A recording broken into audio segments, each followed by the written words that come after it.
Long two যমুনামুখী আমরা গেলাম, পুলিশের আমরা লাঠি চার্জ খাইলাম, সেখানে আমাদেরকে মহিলা পুলিশ এবং পুরুষ পুলিশ দ্বারা আমাদেরকে আহত করা হয়।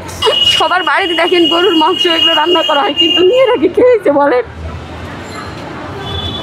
আজকেও আমার অনেক কষ্ট হচ্ছে, আমাদের 21তম দিন চলতেছে, তারপরেও আমাদের ঊর্ধ্বতনরা কেউ আসতেছে না, আমাদের মহিলা বিচার অফিস থেকে মিনিস্ট্রি থেকে কেউ আসতেছে না আমাদের খোঁজ নিতে। আমাদের প্রকল্পের কাজ যদি জনগণের উপকারী না হয় তাহলে তৃতীয় ফেজ দিয়ে তারা কি করবে? আমরা এখানে এসেছি 28 তারিখ থেকে, গত মাসের 28 তারিখেতে এসেছি। আমরা এখানে আসার পর 4 দিনে অনশন করেছিলাম। তো 4 দিনে অনশন করার পরও আমাদের ঊর্ধ্বতন কর্মকর্তারা এখানে আমাদেরকে দেখতে আসেনি। আমরা না খেয়ে আসি, অনেকে না খেয়ে থাকার পর অনেকে অসুস্থ হয়ে যায়। তারপরে আমরা পরের দিন আমরা কী করলাম, আমরা যমুনামুখী লাঞ্চ টু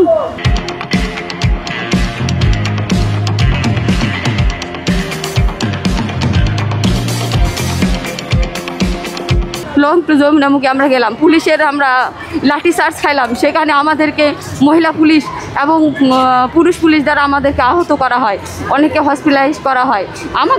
আমারও আঘাত করা হয়েছে। দেখেন আমার ছোটো বেবি নিয়েছি, শুধু আমাকে দিয়ে না, এখানে অনেকে আছে, এত ছোট বেবি নিয়ে আসছে, মানে কি বলবো, বলতেই কষ্ট লাগছে। আসলে আমাদের ঊর্ধ্বতন কর্মকর্তারা আমাদের এতদিন যে আমরা 7 বছর ধরে পরিশ্রম করলাম, তাদের কি চোখে পড়তেছে না?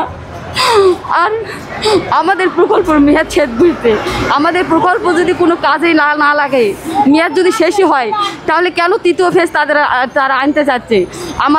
আমাদের প্রকল্পের কাজ যদি জনগণের উপকারী না হয় তাহলে তৃতীয় ফেজ দিয়ে তারা কি করবে? এটা আমাদের প্রশ্ন।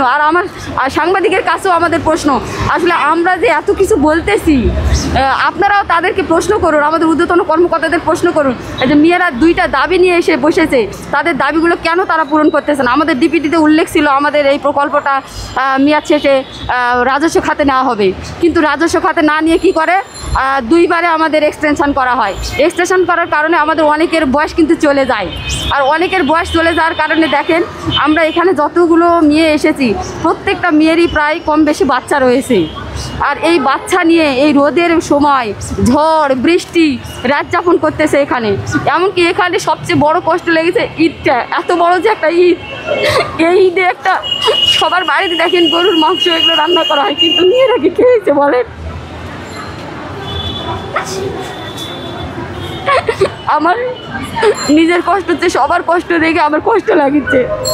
ইভেন আজকেও আমার অনেক কষ্ট হচ্ছে, আমাদের 21তম দিন চলতেছে, তারপরেও আমাদের ঊর্ধ্বতনরা কেউ আসতেছে না, আমাদের মহিলা বিচার অফিস থেকে মিনিস্ট্রি থেকে কেউ আসতেছে না আমাদের খোঁজ নিতে। আমরা কি তাদের কাছে কি এমন হয়ে গেছে নেগলেক্টেড বলেন? আমাদের 2টা দাবি আছে, আমাদের জনবল সহ রাজস্ব খাতে নেওয়া আর আমাদের কর্তনকৃত বেতন ফেরত দেওয়া। এই 2টা দাবি না হওয়া পর্যন্ত আমরা কিন্তু এই পথ ছাড়বো না, এই রাজপথে আসি, আগামীতেও থাকবো ইনশাল্লাহ। তবে আমাদের দাবি দেওয়া, আমি মানে বিনীত অনুরোধ জানাবো, আমাদের দাবি দেওয়াগুলো যেন অতি সত্বর পূরণ করা হয়। ধন্যবাদ।